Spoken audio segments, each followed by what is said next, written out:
Talking with the experts. Hello and welcome to Talking with the Experts. My name's Rose Davidson. As the name suggests, my guests, experts in their field, and I dive deeply into topics relevant to businesses large or small.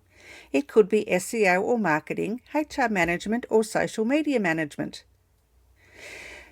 Talking with the Experts is all things business by business owners for business owners.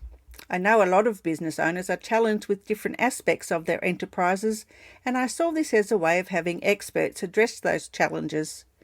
This is not to say that what is said is the gospel, far from it. It is merely one person's perspective on their chosen topic.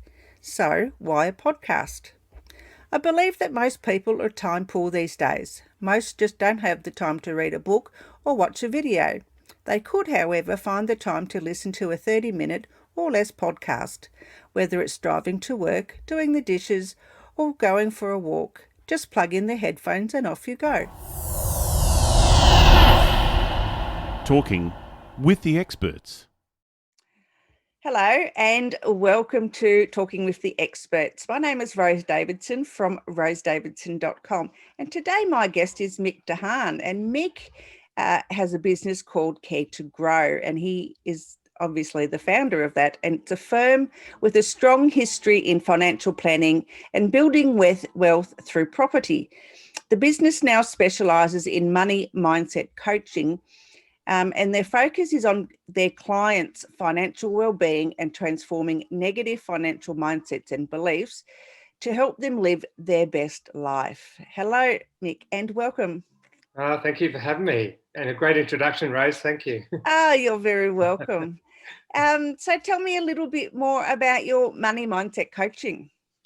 Yeah, it's a really good question. So my background has been in financial planning, banking and financial planning. So I've been dealing with money in one form or another for over 35 years, showing my age a bit, but there's nothing really around behavior around money. I never knew anything around this sort of financial stress or sort of limiting beliefs around money. And there's what I sort of learned, and it was through my own journey, through my own life, is that people, they can get under financial stress. And this is really, as I said, not understanding money and either living paycheck by paycheck or having no emergency funds or no real plan for the future.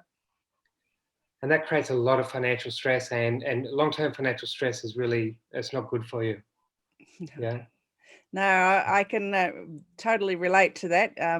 I remember when I was younger, and I was living from dole check to dole check, and some days would be no food at all, or if I could afford it, I'd buy a packet of rice and a tub of butter, and I'd eat rice and butter with tomato sauce on it. That's what I would eat every single day. Yeah. So I just couldn't afford anything else. So I can so relate to that. And it wasn't a mindset thing though. Mine was just financially stressful because I just didn't have the funds to live in. And then back in the the 70s, the dole was not like it is now. I mean, I know today it's not an ideal amount of money, but back then it was, minuscule. Very low, yes. Yeah. And so what I find, buddy, is that generally speaking, so you shared your situation, and I appreciate that. Generally speaking, but people's sort of beliefs and behaviours around money come from when they're quite young. And that's what I started to research. I had to find out for myself. I was actually getting quite sick, and I actually went down the pathway of suffering anxiety, depression. And what I learned was that long-term financial stress, because if it's in your body, you're always in that flight or fight mode. Mm. Yeah. So you got this sort of bear, I don't know where, I've never seen it, but you got this bear somewhere around, and you keep looking around, but you're always on edge. And what that does is that over time, it makes you sick. Yes. Yep. And that's what I found. And so I worked out, because I was financially well off. I had a long-term career in banking, and I was trying to work out, why am I feeling like this? Like, what am I doing? And I learned more about it. I found myself, in a sense, self-sabotaging. So I do investments with people that I knew I shouldn't. Mm. I was losing money. And at one point, I did a fairly large investment and even put our house at risk. So these things didn't make any sense to me, and I knew what I was doing. And so that's when I sort of started to research and then get some education accreditations in regard to money coaching and the behaviour around money.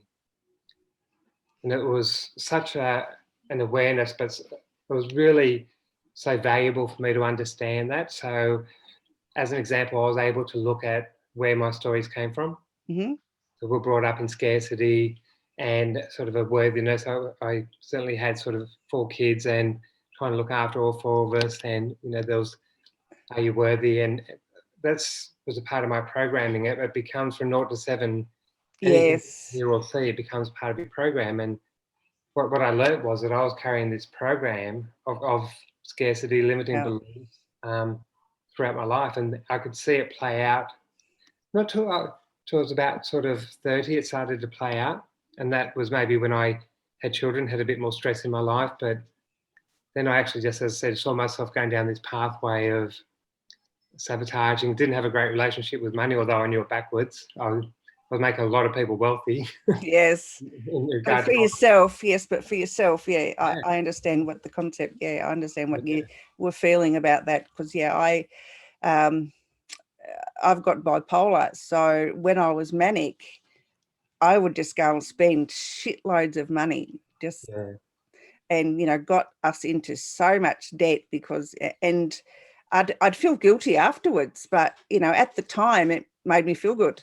Yes. Because, and so having a mental illness and having, money, because, people just give you credit cards, and, the more you spend, the more they up your limit of your credit card. And, you think, oh my God, I'm wealthy, I just keep going and spending this money. And I think that came from my childhood too, because I was never allowed to have my own money, and it was just coins, and I'd go and buy bubble gum, but the pocket money, if you got $2 a week, you were lucky, and it didn't go far. Yeah. And what I find is I've got a saying there that really resonates with me, and I sort of say to myself a lot, which is, you can never outperform your hidden beliefs and self-worth. And a lot of that is in your subconscious. So what I do from that really, I suppose, inspires me to talk. I deal with mainly business owners, mainly women. 90% of my clients are women. And using that saying is just really understanding where a lot of women are fantastic what they do, so passionate, and then they're just a bit stuck with money. So they've actually got sort of blocks there, and they're going, I'm working hard, the money's coming in there, I don't know where it's going, or I'm not charging enough, or, I'm not following up invoices. There's all these things there that they're great at what they do. Yeah. When it comes to receiving, and that being money for them to create financial freedom or safety, with money, that's when they sort of limit themselves. And this is just a program. It's not them. It's just a part of program that they had from 0 to 7. So yeah. So tell me a little bit more. I know that you've been on the Healing Through Love show, and you've talked about your program on there. So tell me about how you help women in particular not only overcome those mindset challenges, but how you can help them, get out of that sort of domestic violence situation around the money, just around money itself. Yeah, and that's such an important question. So, and to me, it's having financial safety. And what I mean by that is, we'll sort of sit down. A lot of women I talk to, as I said, you shared before, that sort of credit card cycle. So sort of never getting ahead. But what we actually do is we sit down and look at the flow of money. Yep. And we sat down recently, my wife and I, and just looked at where all the money was going. It was frightening. Okay.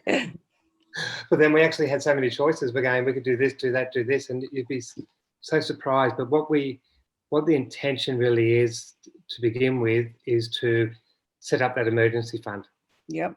Set up that safety fund, and we can set that up fairly quickly by not changing a lot in their lifestyle, and it can sort of siphon off in regard to not an obvious sort of situation. So and having one or two less coffees, doing this, doing that, but you can actually, without reducing the lifestyle, sort of build that safety net. I think that's critical. The other is actually understanding that confidence with money. And I want to share a stat that, so 67%, 2/3 of millennial women aren't confident with money. And that's early 20s to late 30s. So it's really about, confidence is empowering. Yeah. So to actually have them actually looking at the money, what's coming in there, what they choose to spend it on. I call it intentional spending. So what they choose to spend it on, what they choose to put away in safety buckets or emergency or holidays, whatever, they actually feel more freer. And they can actually look at their life going, I am independent. I can make choices there. And that even goes down to relationships. Yeah. And just changing that mindset, going that, one, if this relationship is putting me at risk, I've got a safety net, I can leave, I've got money set aside there, which is the biggest risk. They're going, well, I'm going to be out on the street, or who's going to look after me? They've already set it up. Okay, so going through and going to maybe that part of the domestic violence abuse is financial abuse rather than the physical or psychological abuse. Yeah. How do they get around that? And that's when you're in that particular situation where it's gone down that pathway, it's very hard to get around that. What my suggestion is that people coming into relationships, and this is all about trying to create a sort of a prevention plan. And so it's really, what generally happens is that two people come into a relationship and they don't talk about money, their relationship with money. What does that mean? And everyone's got different, what they call archetypes. And if one person is more sort of domineering, and that doesn't mean they're good with money. No. It just means that, that they get heard more. So, and what I find is when I'm working with a lot of women and men, that they repress their feelings and beliefs around money. They're non-confrontational, and they've got this anxiousness, and it's really showing the skills to say, well, coming into a relationship early and just saying, well, here's what I believe around money. What does that look like? Let's set up some sort of common goals that are really important to us. And if you have that transparent, open relationship with money before it gets controlling, I think they're in a lot better space. And again, you do that plus the emergency funds there. It's fairly empowering because you've spoken up. Yeah, that's good advice. So tell me how a business owner could use those mindsets to, set up their emergency funds or, avoid getting into the debt cycle, especially as a startup. And I'll just share a story because I think stories are more powerful. And I was dealing with a real estate agent, and she was married, and she was dependent on her husband. So the business was struggling. It wasn't making any money. She was only paying herself what was left over. So she had this and she had some really, wanted to be independent, had some really good goals that she wanted to achieve. And she found that whenever she tried to do something, and her husband was self-employed, he wouldn't put in the figures to the bank there, so they could never get loans. They could never do what she wanted to do in regard to building freedom, financial freedom. So I sort of sat down and went through her beliefs and behaviours, where they came from. And she sort of we went down a pathway that teach me how to have the flow of money in my business, teach me what I should be doing in regard to money. If I know what to do, I'll do it. I'm just lost. I'm stuck. So we actually sat down there and looked at what the break-even point was for the business. We actually sat down and said, you've got to pay yourself a wage. You're an employee of your own business. So she started doing that, and she actually knew, she didn't even know what she was paying her employees. What? How can that be? That's just as I said, when she didn't have a great relationship with money. So money just came in. She didn't really care too much about it, just pay the bills somehow, they paid salaries, whatever. She just got what was left over, and she had that dependency. So when we actually sat down, and as I said, we worked out quite clearly that if you actually sold a certain amount of properties per month, there's your break-even point. But tell me about your goals. What's your dreams? And she said, I really want to buy an investment property. I want to do this and do that. And I said, well, that would mean selling 4 properties a month. And we did the figures there. And she said, no one's ever shown me how money can be a service to me. No one's shown me the power of me doing what I'm good at.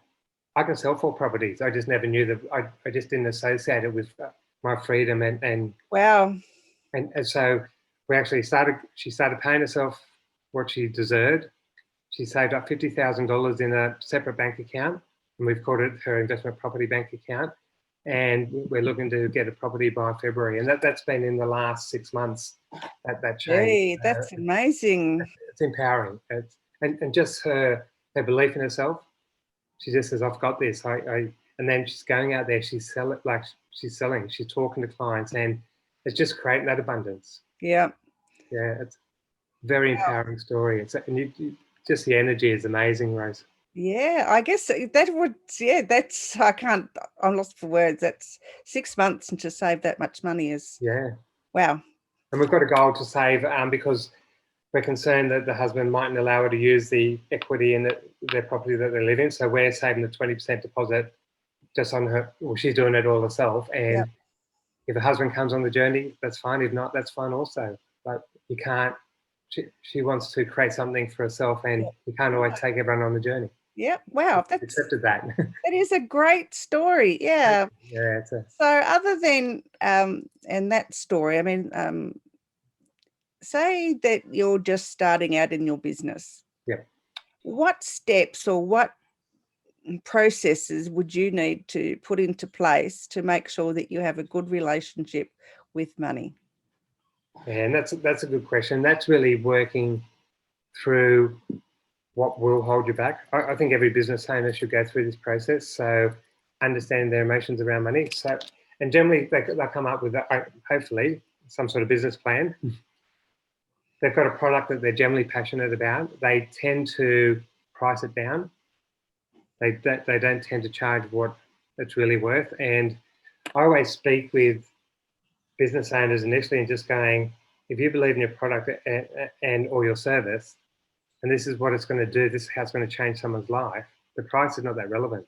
People get caught up in the price. So just saying, what is a fair price? What for your value, for your, this is you. You know, what is a fair price? And generally it's a lot more.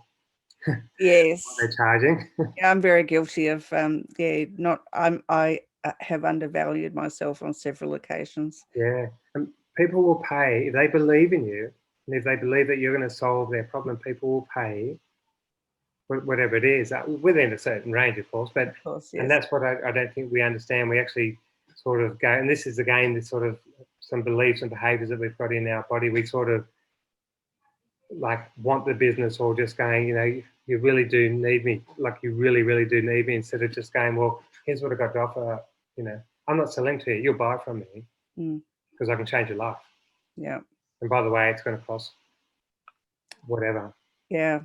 No, but that's really getting the story right. It's generally people go into business owners with all the right intentions. They've got a great service or they've got a great product, and it's just that they get caught up, you know, one around money mindset, one about valuing themselves, and they tend to, get into a bit of financial trouble, and it makes it very hard, Rose, once you're sort of in that position. Yes, yeah, it's been there, done that. Yes, yeah. Been there, done that. All right. So where can people find you, Mick? So they can find me on my website, which is www.caretogrow.com.au. I've actually, I do a lot of one-on-one training with business owners, as I said, 90% women.